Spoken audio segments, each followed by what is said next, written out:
तो दोस्तों नमस्कार, अपने फार्म पे हूँ और आज के इस वीडियो में अपने फार्म का अपडेट के साथ साथ हमने जो स्प्रिंकलर लगाया है उसके बारे में बात करेंगे। ये बहुत ही इम्पोर्टेंट चीज़ था। बहुत सारे लोग इस चीज़ से ऐसा हमारे इस तरफ सोचते हैं कि स्प्रिंकलर से बार बार गाय को हम भिगाएंगे तो गाय बीमार पड़ जाएगी। हम लोग लगभग एक हफ्ते से इस स्प्रिंकलर का यूज कर रहे हैं। कैसे लगवाया, कहाँ से मंगवाया, कहाँ से आप लगवा सकते हैं और कितना खर्च हुआ, ये पूरा आज के इस वीडियो में बताएंगे। उस पर लगाऊंगा। अगर हमारे चैनल पे पहली बार आए तो हमारे चैनल को सब्सक्राइब करें, साथ में बेल आइकन भी दबाएं ताकि आपको इस तरह का वीडियो का नोटिफिकेशन मिलता रहे। तो जैसा कि अपने फार्म का अपडेट दे दें तो यहाँ पे आप जो बछड़ी देख पा रहे हो, ये थोड़ा ज़्यादा हँप रही है, आपको दिख रहा होगा। इसको थलेरिया यानी कि जो थलेरिया ही शायद बोलते हैं, गर्दन के पास एक छोटा सा गिल्टी टाइप का होता है, बुखार तेज होती है, जिसमें हम लोग जुबियान वगैरह यूज़ करते हैं। तो इसको वही हो गया दोबारा।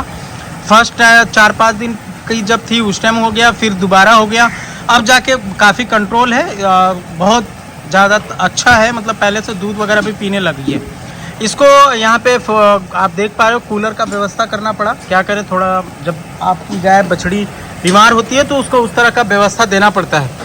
इस तरफ की बात करें तो यहाँ पे इस गाय को ड्राई कर चुके हैं और वाइट वाली बछड़ी उस साइड रख रहे थे। एक्चुअली फोगर जब हम लोग स्प्रिंकलर यूज कर रहे हैं तो उस साइड में पानी का व्यवस्था नहीं था और ये काफ़ी कम खा रही थी गर्मी के कारण। इस वजह से हमने ये प्लान किया कि उस गाय बछड़ी को भी इसी साइड लेके आते हैं, चाहे उसको प्रेग्नेंट हीफर देना पड़े, चाहे काफ ग्रोवर देना पड़े, कम से कम खाएगी तो अपना बॉडी के हिसाब से उसको जो दाना मिलना चाहिए उतना दाना मिल जाए। इस वजह से हमने इसको इस तरफ से किया है। और बाकी उस साइड की गायों की बात करें तो काफ़ी अच्छी है। जो नई वाली ब्याई है उसको भी हमने अंदर कर दिया। जो लास्ट में आप देख पा रहे हो यहाँ पे सींग वाली उस साइड चली गई, अभी निकल रही है उधर से बाहर, पानी पीने के लिए आएगी। तो चलते हैं अंदर और दिखाते हैं। काफ़ी बढ़िया हो गया स्प्रिंकलर के वजह से। गाय आप खुद क्लियर देख पा रहे हो भीग रही है, यानी खाने के टाइम जब आप भिगाओगे ना, इसका टेम्परेचर नॉर्मल होगा तो वो काफ़ी अच्छे से खा लेती है। मीन्स उसका पूरे दिन का जितना डोज है वो खाएगी जब तक कि वो नॉर्मल हो नहीं जाती है। टेम्परेचर में नहीं खाती है गाय, इसलिए थोड़ा दिक्कत होता है गर्मियों के दिनों में। गर्मी में हम पाइप से भिगाते हैं, बहुत सारे लोग फार्मर जो हमारे किसान हैं गर्मी में पाइप से भिगाते हैं। हम लोग भी भिगा रहे थे लगभग 1 घंटा खाने के टाइम में, सुबह में 1 घंटा शाम में। लेकिन उससे होता क्या था कि आप थक जाते थे, थक जाओगे भिगाते भिगाते, कितना भिगा पाएंगे, इतनी सारी गाय को यहाँ से वहाँ तक हम लोग भिगाना पड़ता था। लेकिन वो एक टाइम था, हम बंधे हुए थे। बंधे हुए मीन्स आपके पास इतना टाइम नहीं रहेगा कि आप दिन में 4-5 बार उसको भिगा पाओ। अगर भिगा पाते हो तो अच्छी बात है, लेकिन मैंने सोचा कि इसमें कोई खास खर्च नहीं है स्प्रिंकलर लगाने में, इसलिए हमने ये प्लान किया कि इसको स्प्रिंकलर को लगा देना चाहिए ताकि इनकी जब मर्जी आए। अभी हम लोग लगभग दिन में पूरे दिन का लगभग 6-7 बार भिगाते हैं। 6-7 क्या 8 बार भी बोल सकते हो। हर 1-2 घंटे पे ऐसा लगता है कि गाय ज़्यादा हाँफ रही है तो हम लोग भिगा देते हैं ताकि किसी तरह का कोई दिक्कत ना आए और वो आराम से फिर जुगाली कर सके और बैठ सके। दूध में ज़्यादा कमी अभी भी देखने के लिए नहीं मिला है। मुरादाबाद में एक ऐसा ट्रेनिंग इंस्टीट्यूट खुला है जहां पे आप 3 महीने की ट्रेनिंग लेके आप एक अच्छा अनुभवी फार्मर बन सकते हैं। गाय पालना चाहते हो या सर्टिफिकेट के लिए, सर्टिफिकेट से बहुत सारे फायदे होते हैं। जैसे कि आप अगर गवर्नमेंट से कोई भी जॉब निकलता है वेटनरी में नीचे दर्जे का, तो आपको वहां पे नौकरी मिल सकती है। 3 महीने की ट्रेनिंग में आपको प्रैक्टिकल, थ्योरी सभी चीज बताया जाता है। मुरादाबाद में रेलवे स्टेशन से लगभग 3 किलोमीटर दूरी पे ये स्थित है। आपको गवर्नमेंट से टाइप है और गवर्नमेंट से एक सर्टिफिकेट दी जाती है। 3 महीना जैसे ही आपका कंप्लीट हो जाएगा, इसका कुछ चार्ज होगा, रहना खाना आपको दिया जाएगा काफी बढ़िया फैसिलिटीज के साथ। किसी तरह का कोई दिक्कत आता है तो आप बेझिझक मुझे कमेंट कर सकते हैं या फिर मेरा नंबर है तो आप व्हाट्सअप कर सकते हैं। अभी तक वहां पे हमारे बिहार, झारखंड, यूपी जो भी हमारे सब्सक्राइबर हैं, हमारे व्यूअर्स, हमारे चैनल को देखकर लगभग 100-200 बच्चे ट्रेनिंग ले चुके हैं और बहुत सारे लोगों का कमेंट रहता है, पर्सनली मुझे पूछते हैं कि एजाज भाई कैसा रहेगा आपका पर्सनली। तो मैं बताना चाहूंगा वहां पे किसी तरह का कोई दिक्कत नहीं है। बहुत सारे लोगों ने सीखा है और अच्छा सीख रहे हैं वहां से। तो आप भी अगर ट्रेनिंग लेना चाहते हैं तो आप बेझिझक ले सकते हैं। आप वीडियो में नंबर दे रहा हूं ताकि आप उनसे संपर्क करके पूरी जानकारी ले सकते हैं कि क्या चार्ज होगा। तो देखो यार, गर्मी है तो थोड़ा बहुत तो फर्क पड़ता है गर्मी से, लेकिन इसको टेम्परेचर को मेंटेन करने के लिए हमको सुविधा देना पड़ता है। अब जैसा कि हम लोग बता रहे थे कि भाई बहुत सारे ऐसा माइंड में होता है कि भाई अगर इस तरह से भिगाएंगे बार बार तो बीमार पड़ेगी। देखो ऐसा कुछ नहीं है। बीमार कब पड़ती है? जब आपकी गाय बहुत ज़्यादा हीट हो रखी है और 10-15 सेकेंड हल्का फुल्का भीग गई, पूरा भीगी नहीं, मतलब वो पूरा अच्छे तरीके से ठंडा नहीं हुई और हल्का फुल्का भीगने की वजह से, गर्म ठंडा मौसम होने की वजह से या गर्म ठंडा होने की वजह से ये बीमार बुखार वगैरह आने का चांसेस बढ़ता है।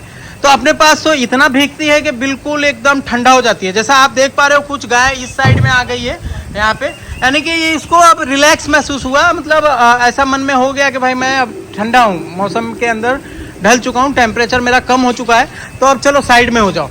फिर वहाँ से कुछ हवा चल रही है, उसका हवा, कुछ फैन का हवा, तो ये हवा लेती है तो टेम्परेचर उनका हल्का होता है। फिर ज़्यादा अगर ऐसा लगता है कि अब भीगने की ज़रूरत है तो फिर इस साइड आती है। अभी जब तक ये पूरी की पूरी गाय सब जाके उस साइड बैठ नहीं जाती है, जब तक हमारा ये स्प्रिंकलर चलता रहेगा। स्प्रिंकलर चलता रहेगा, अपने आप वो भीगती रहेगी, कोई इनको किसी तरह का कोई दिक्कत नहीं होगा, आराम से जिनको चाहे वो बैठे। ये स्प्रिंकलर लगाना बिल्कुल आसान है। यहाँ पे हम लोग डायरेक्टली मोटर से दिए हुए हैं कनेक्शन। यहाँ पे आप देख पा रहे हो ये स्प्रिंकलर के अंदर इनपुट हो गया, ये यहाँ से ऐसे ऐसे आया और यहाँ से इस तरह से यहाँ पे आया, और यहाँ पे ये एक पाइप देके लगभग ये 1.5 फीट का पाइप है, ये पट्टी है ऐसा बोल सकते हो, और लोहे के वेल्डिंग करके इस तरह से इसमें पूरा फिट किया हुआ है यहाँ से वहाँ तक। और ये स्प्रिंकलर हमने अमेजोन से मंगाया है, बहुत जगह ढूंढा के ऑफलाइन मिल जाए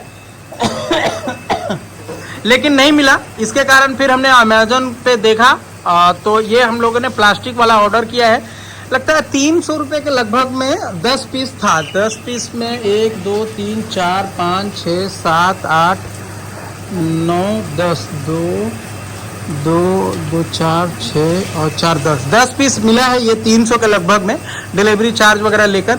ये इसमें कोई खास चीज़ नहीं है। यहाँ पे आप देखो तो एक स्विच नट है इसके अंदर, और पानी वो फेंकता है, नट से आप एडजस्ट कर सकते हैं। इसको हमने बंद रखा है, इस साइड में गाय कम है, बछड़ी की तादाद है, और बाकी सब चालू रहती है, मतलब इतने में ही काम हो जा रहा है। तो इस साइड वाला बंद चालू करना अपने ऊपर डिपेंड है। प्रेशर थोड़ा बहुत हाई फाई कर सकते हैं। इसको हम लोग टंकी से भी दे सकते हैं, लेकिन हमने डायरेक्ट मोटर से दिया है ताकि कोई दिक्कत ना हो और डायरेक्ट प्रेशर बहुत अच्छा हो। मोटर हम लोग चालू करते हैं। तो और दूसरा ये कि इसका जो पानी गिर रहा है हम लोग अपने हरे चारे में यूज़ कर रहे हैं, यहाँ से हरे चारे में चले जा रहा है, तो पानी भी वेस्ट नहीं हो रहा है। तो ये एक मेरे लिए फ़ायदेमंद है। दूसरा ये खर्च कितना हुआ, तो 300 रुपये का स्प्रिंकलर, और आप यहाँ से वहाँ देखो तो 40 फीट का मेरा एक पाइप, और ये ज्वाइंटर, ये जो इसको हम लोग बोलते हैं शायद 3 पॉइंट या 3 पॉइंट ही बोलते हैं इसको। तो ये 3 पॉइंट लगभग 15 रुपये का एक पीस है। अब सोचो कितना खर्चा है, मीन्स लगभग 500 रुपये या 1000 रुपये के अंदर अंदर आपको ये स्प्रिंकलर लग जाएगा, और आपकी गाय भी बहुत बढ़िया हो जाएगी, और कोई खास भिगाने उगाने का भी टेंशन, आप फ्री हो जाओगे। तो ये स्प्रिंकलर लगवाना है, और बिल्कुल आसानी से, किसी तरह का, बहुत सारे लोग, मैंने भी बहुत सारे लोगों का वीडियो देखा कि ये लगाएंगे कैसे, तो हमारे गाँव के ही एक मिस्त्री हैं, उन्होंने ही लगाया है। तो बिल्कुल आसान था। इसको हम लोग जितना कठिन सोच रहे थे, बिल्कुल कठिन नहीं है, और बिल्कुल आसानी से आप भी लगवा सकते हैं। जो कोई भाई भी लेना चाहता है तो अमेजोन वाला डिस्क्रिप्शन में लिंक दे दे रहा हूँ, वहाँ से आप लोग मंगवा लीजिए, और मंगवाने के बाद आप कोई भी इस तरह का सेट कर लीजिए। अगर सेट करने में किसी तरह का कोई प्रॉब्लम है, और हमारे अरवल ज़िला से लोकल कोई लोग हैं और लगवाना चाहते हैं, तो मिस्त्री जी का ही नंबर दे दूँगा, उनसे संपर्क कर लीजिए और वो लगवा देंगे आपके फार्म पे आके, आपके यहाँ लगा देंगे। वेल्डिंग भी कर लेते हैं और पाइप वाला सिस्टम भी बना देते हैं। तो मतलब ये है कहने का कि आप लगवाना चाहें तो बिल्कुल आसानी से 1000 रुपये के अंदर में स्प्रिंकलर लगवा लीजिए, और कोई बिना झंझट का, बिना मतलब टाइम को बचा लीजिए और मेहनत को बचा लीजिए। यही चीज़ डेयरी फार्मिंग में कमर्शियल लेवल पे आप करते हो तो सब कुछ बढ़िया होते चला जाता है। तो दोस्तों आज के इस वीडियो में इतना ही। कैसा लगा ये हमारा स्प्रिंकलर सिस्टम, आप कमेंट करके ज़रूर बताएं। वीडियो बढ़िया लगा हो तो प्लीज़ लाइक शेयर जरूर कर दें। Thanks for watching.